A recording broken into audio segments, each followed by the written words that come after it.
Boa tarde, meus irmãos.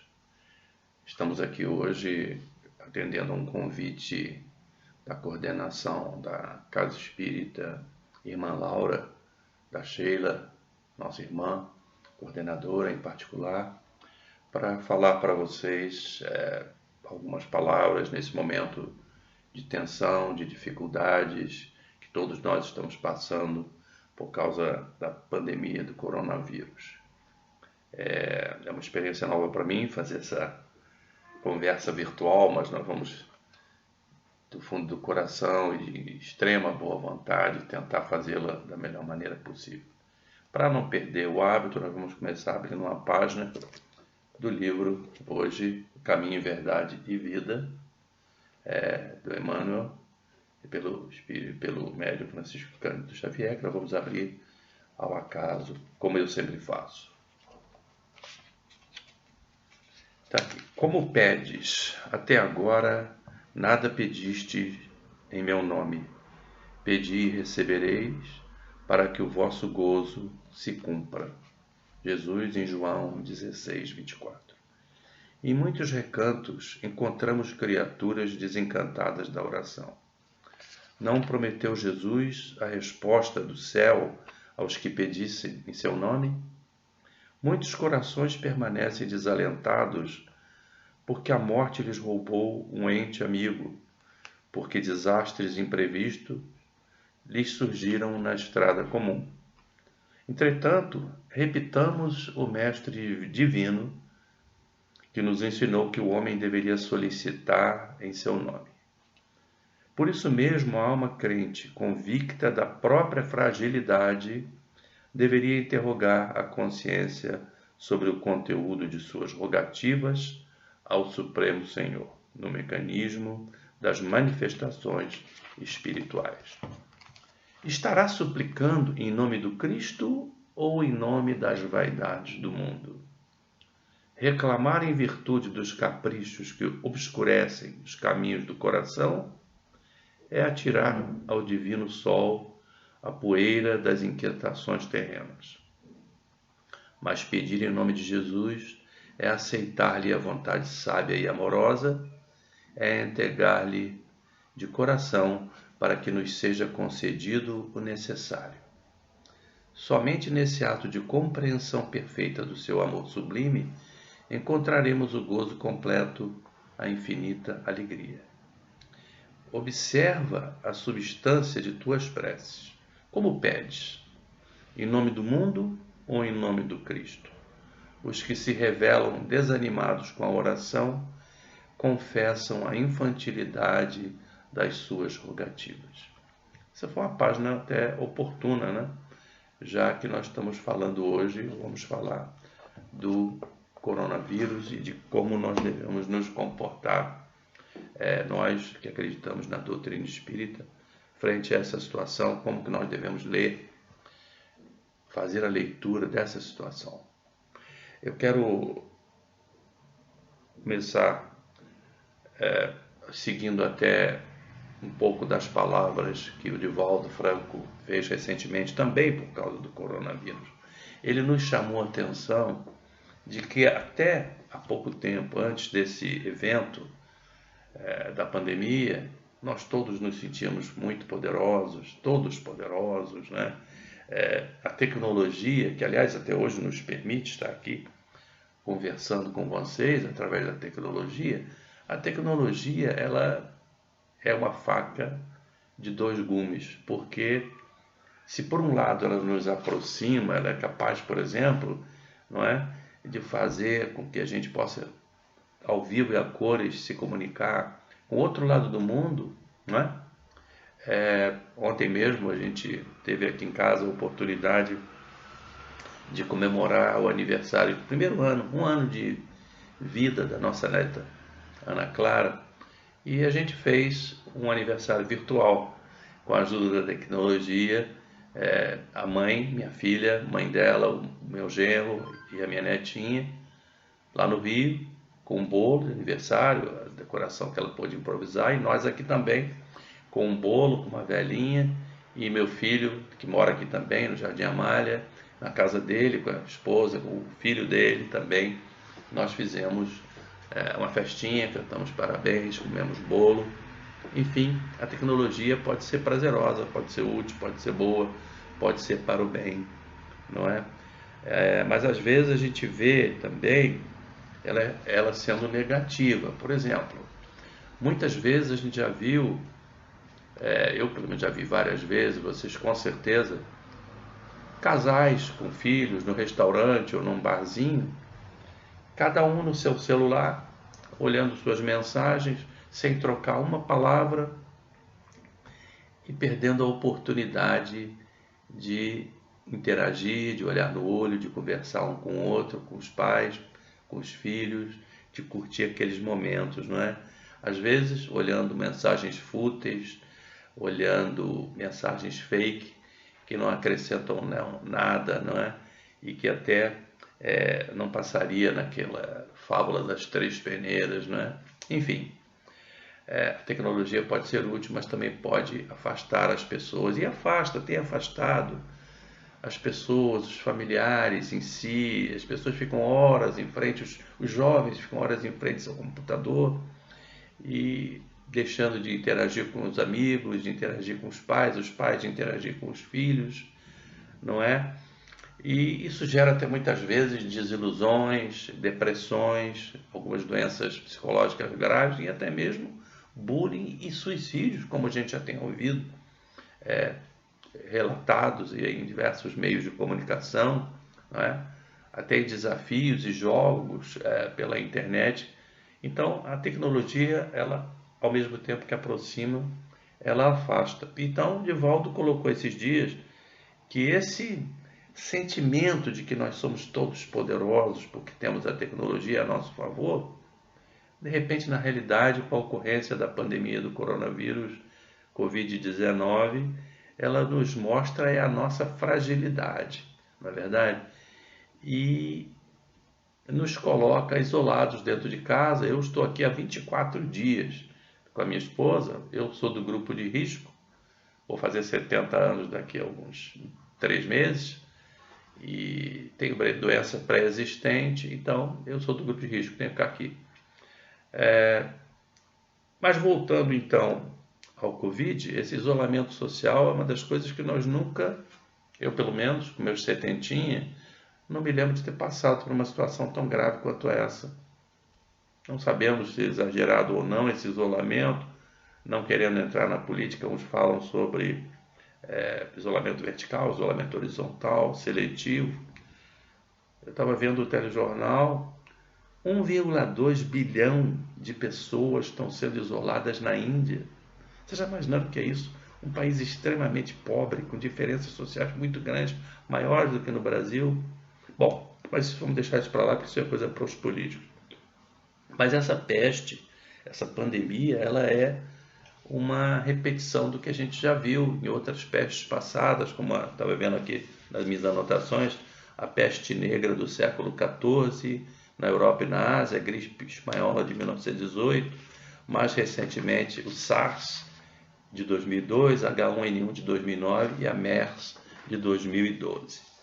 Isso tudo levando então, como eu estava comentando, ao isolamento social, mas que, segundo Divaldo e até Bezerra de Menezes nas suas recentes mensagens, nos tem recomendado que a gente aproveite esse momento, essa oportunidade, diante dessa fragilidade. Eu até fiz uma relaçãozinha aqui, que eu vi num vídeo que está circulando aqui, achei interessante, de como que a gente, por causa desse isolamento do coronavírus, a gente tem oportunidades maravilhosas, como por exemplo, os pais interagirem mais com os filhos, como eu acabei de falar, os pais que trabalham fora pela correria do dia a dia, não é?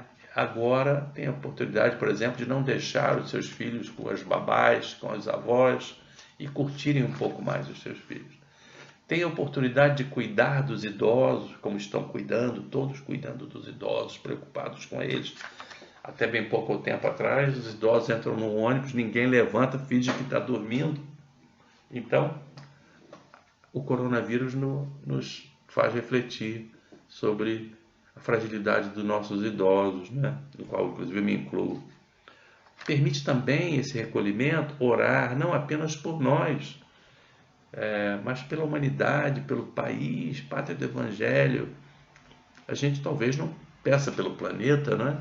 Mas nas nossas orações aqui em casa nós temos pedido muito pela África, pela Índia, por esses países que não têm as mínimas condições. Nós somos até beneficiados e abençoados em relação àqueles países. Que miséria absoluta!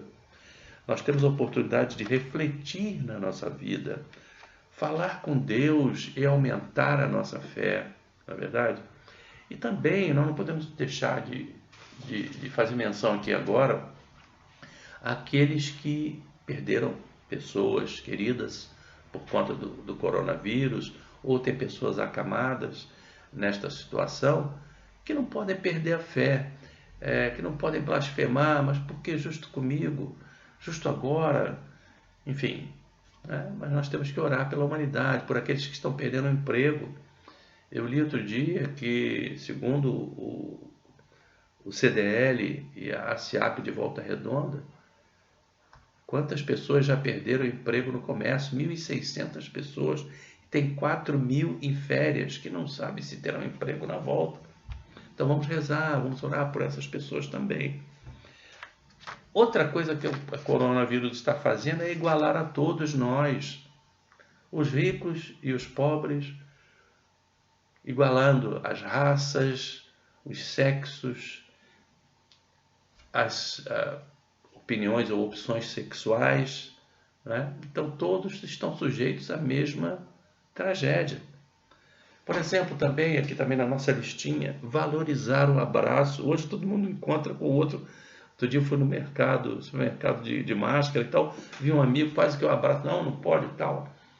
Teve um vídeo na internet muito tocante de um enfermeiro num outro país, chegando em casa após o trabalho do dia inteiro, e o filhinho pequeno corre para abraçá-lo, não sei se vocês viram isso, e ele afasta o filho, não deixa que ele se aproxime, porque ele estava chegando do hospital, e ele não se contém. O pai começa a chorar na porta, porque não podia abraçar o seu filho. Então, a nossa fragilidade está mostrando como nós devemos valorizar esse abraço. O consumo do essencial, nós podemos também parar para pensar nisso. Nós só estamos consumindo o essencial, o supérfluo não temos como adquirir, estamos presos em casa, não é verdade? Agradecer mais do que pedir é uma outra oportunidade que está se apresentando para nós. Nós estamos tendo o ar mais puro e estamos vendo, acima de tudo, o quanto a vida é frágil, não é? E quem que fez isso? Quem que está causando isso? Um minúsculo vírus, mostrando como que nós somos pequenos, né, irmãos? Então, voltando agora aqui ao Divaldo, né, na mensagem recente, como eu comentei, ele falou que nós deveríamos aproveitar nessa fase de isolamento para 3 coisas, basicamente. Meditar no bem, é autoexplicativo isso, promover as edificações interiores e aumentar a convivência familiar, que a gente já falou bastante aqui. Não esmorecer e ter, acima de tudo, a confiança no coração misericordioso de Jesus. Jesus não nos abandonou. O Brasil continua sendo a pátria do Evangelho. Mas, às vezes, é necessário passar por essas situações para que a gente tenha olhos de ver, ouvidos de ouvir, como eu acabei de citar uma série de situações. E Bezerra de Menezes, em uma das suas mensagens recentes, nos diz: jamais em nossa humanidade tivemos tantas necessidades desse nosso pastor querido. Assim como nesses dias, Jesus faz-se presente com o seu manto de cura e vem saciar a nossa sede de justiça. A ação do amor supera a iniquidade dos seres invigilantes. Orai e vigiai. Jesus está no comando, ele nos fala. Eu vou repetir. Orai e vigiai. Jesus está no comando. É um aviso de recomeço. Muito bem. E eu queria agora aproveitar também, antes de a gente terminar, ler para vocês, provavelmente vocês conhecem, dois salmos importantes nesse momento. Estão lá na Bíblia, Salmo 91. Direi do Senhor, Ele é o meu Deus, o meu refúgio, a minha fortaleza, e nele confiarei. Porque ele te livrará do laço do passarinheiro e da peste perniciosa. Ele te cobrirá, e debaixo das suas asas te confiarás. Não terás medo do terror da noite, e nem da seta que voa de dia, nem da peste que anda na escuridão, nem da mortandade que assola ao meio-dia. 1000 cairão ao teu lado, e 10.000 à tua direita, mas não chegará a ti. Porque tu, ó Senhor, és o meu refúgio. No Altíssimo fizeste a tua habitação. Nenhum mal te sucederá, nem praga alguma chegará à tua tenda. Porque aos seus anjos ele dará ordem a teu respeito, para te guardarem em todos os teus caminhos. Esse foi o Salmo 91. E o Salmo 23, que todos conhecem: o Senhor é meu pastor e nada me faltará. Deitar-me faz em verdes pastos, guia-me mansamente a águas tranquilas. Refrigera minha alma, guia-me pelas veredas da justiça, por amor do seu nome. Ainda que eu andasse pelo vale da sombra da morte, não temeria mal algum, porque tu estás comigo. A tua vara e o teu cajado me consolam. Certamente que a bondade e a misericórdia me seguirão todos os dias da minha vida, e habitarei na casa do Senhor por longos dias. E já nos aproximando do final da nossa conversa, eu queria falar um pouco sobre o que está escrito no livro Caminho, Verdade e Vida, sobre o título Tempo de Confiança. Essa passagem se refere àquela tempestade que Jesus enfrentou com os apóstolos numa barca, no Mar da Galileia. Isso também está em Marcos 4:35, em Lucas 8:22 e em Mateus 8:23. Naquela história, como vocês se lembram, devem ter lido, a tempestade estabelecia um grande turbilhão naquele pequeno barco, os discípulos todos apavorados, com o ânimo abatido, achando que iam perecer, e aí eles, já desorientados, pedem ao mestre que os ajude, que faça alguma coisa, e o mestre então os acalma, e acalma os ventos, e acalma o mar, e lhes pergunta: onde está a vossa fé? A interrogação de Jesus, então, meus irmãos, indica claramente o que eu acabei de falar antes: a manutenção da confiança. Orai e vigiai, Jesus está no comando. E outros obstáculos sobrevirão até que o discípulo aprenda a dominar-se, a educar-se e a vencer serenamente com as lições recebidas. Então, nessa mesma passagem: e o socorro vem sempre, porque a infinita misericórdia celestial, mas vencida a dificuldade, aquela tempestade, esperem a indagação de Jesus: onde está a vossa fé? Bom, meus irmãos, então, para terminar, eu acho que a gente tem que terminar com uma prece, e eu vou colocar aqui para vocês a palavra de nosso irmão querido Chico Xavier, com uma mensagem maravilhosa que se chama Confia Sempre. E ele, então, ele também vai nos deixar com essa mensagem a nossa prece final. Eu agradeço a atenção de vocês e espero que eu tenha conseguido levar uma mensagem de fé e esperança.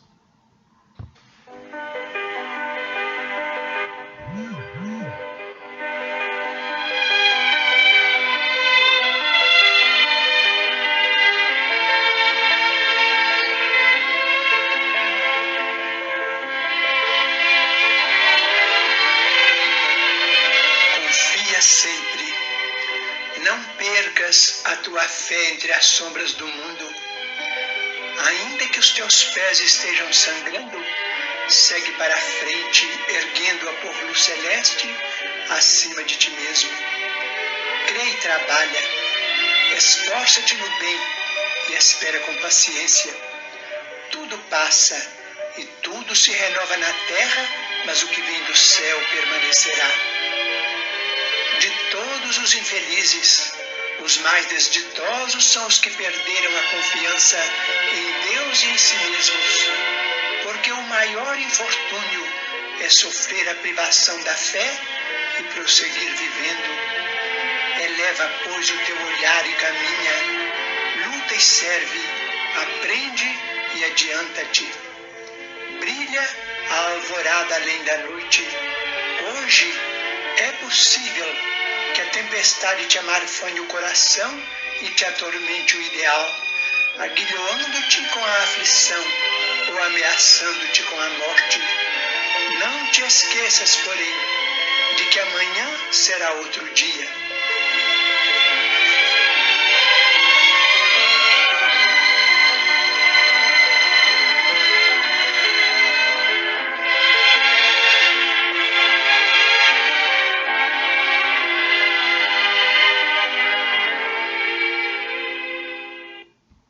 Graças a Deus. E não se esqueçam disso, meus irmãos. Jesus está no comando. Até a próxima.